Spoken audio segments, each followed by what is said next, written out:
Hello friends, welcome to రుచి వంటిల్లు. ఈ రోజు మనం టమాటా బెండకాయ కర్రీ ఎలాంటి మసాలాలు లేకుండా చాలా సింపుల్ గా అన్నంలోకి ఎలా తయారు చేసుకోవాలో చూద్దాము. ఈ కర్రీని మనం చాలా త్వరగా చేసేసుకోవచ్చు. అన్నంలోకి కాకుండా చపాతీలోకి కూడా చాలా బాగుంటుంది. సో లేట్ చేయకుండా వీడియోలోకి వెళ్ళిపోదాం.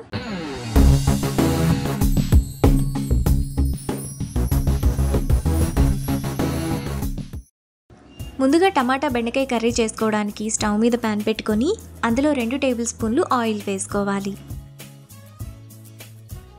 ఆయిల్ వేడైన తర్వాత 1/2 కిలో బెండకాయలను కడిగి తుడిచి ఇలా చిన్న చిన్న ముక్కలుగా కట్ చేసుకొని వేసుకోవాలి. ఇప్పుడు బెండకాయలను మీడియం ఫ్లేమ్లో బాగా ఫ్రై చేసుకోవాలి.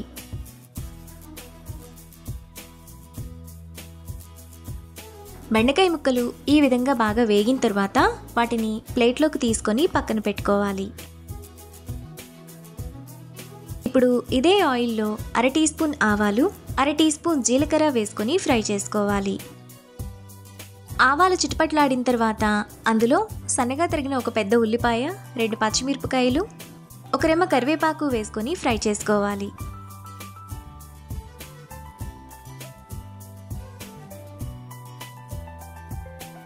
ఉల్లిపాయలు ఇలా వేగిన తర్వాత అందులో 1/2 కిలో టమాటాలను ఇలా చిన్న చిన్న ముక్కలుగా కట్ చేసుకొని వేసుకోవాలి. ఇప్పుడు టేస్ట్కి తగినంత ఉప్పు వేసుకొని ఒకసారి కలుపుకోవాలి.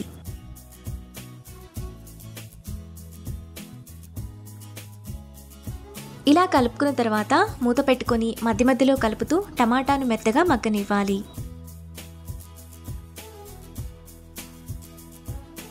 టమాటా ఇక్కడ చూపిస్తున్నట్టు ఈ విధంగా మెత్తగా మగ్గిన తర్వాత అందులో ముందుగా మనం ఫ్రై చేసుకున్న బెండకాయ ముక్కలు,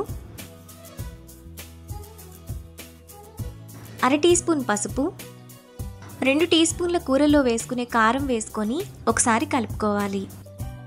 ఈ కర్రీలో కూరలో వేసుకునే కారం వేసుకుంటేనే టేస్ట్ బాగుంటుంది.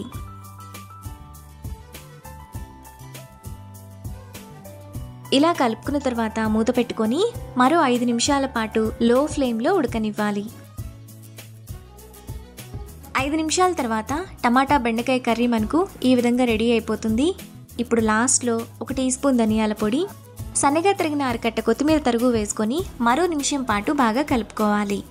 ఈ టమాటా బెండకాయ కర్రీ అన్నంలోకి చాలా బాగుంటుంది, ఇంకా చపాతీలోకి కూడా బాగుంటుంది.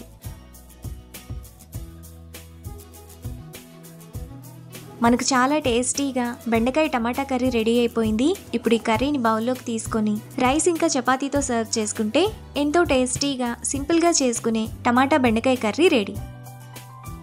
ఈ రెసిపీని మీరు కూడా ట్రై చేసి మీకు టేస్ట్ ఎలా కుదిరిందో నాకు కామెంట్స్లో షేర్ చేయండి. ఈ వీడియో కనుక మీకు నచ్చినట్లయితే లైక్ చేసి, షేర్ చేసి, సబ్స్క్రైబ్ చేయండి.